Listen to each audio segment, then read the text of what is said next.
The fight's literally in like a month and when is 18 it? days. But Like, you've been training. I've been training. That's the thing.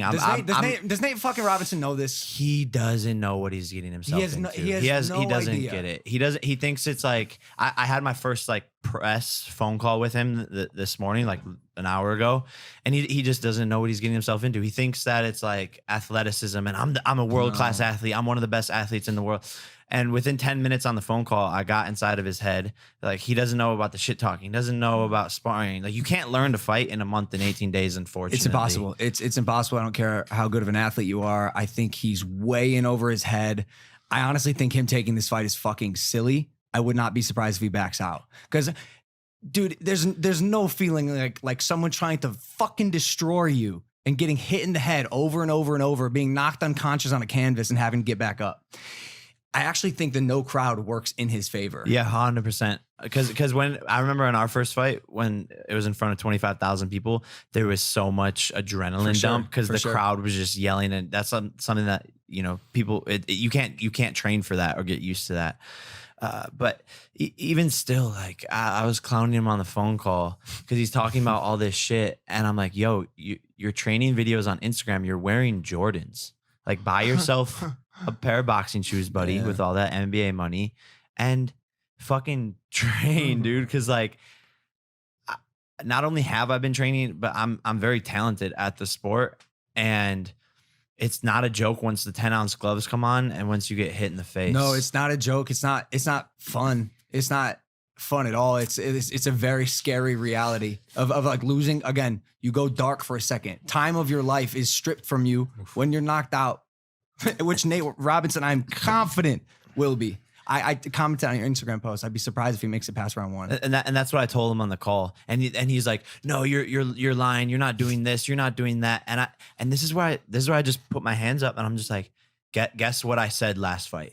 Guess what everyone doubted me last fight? When I was sitting with all the reporters, when I was walking into the arena, I said, first round. I'm going to knock him out. First round. The night before the fight, first round. Yeah. And I do it. You don't take your time. That's why. There's no point. Like, I'm ending it in the first round, and Nate Robinson's not going to be any different. And I fully believe that with my whole entire heart.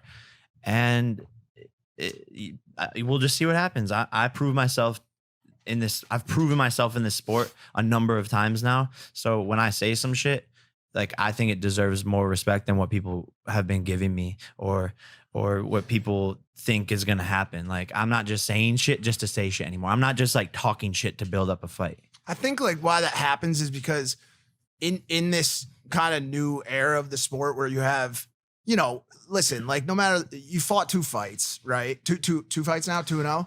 It's like, if you count Joe Weller in the backyard, right?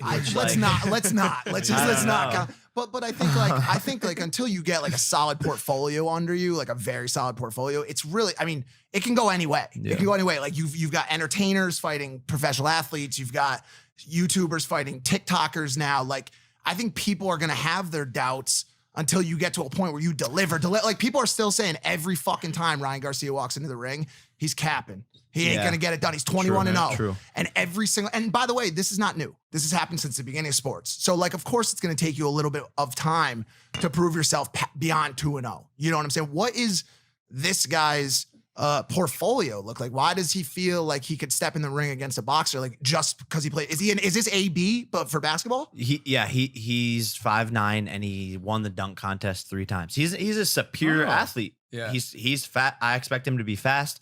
I expect him to be strong.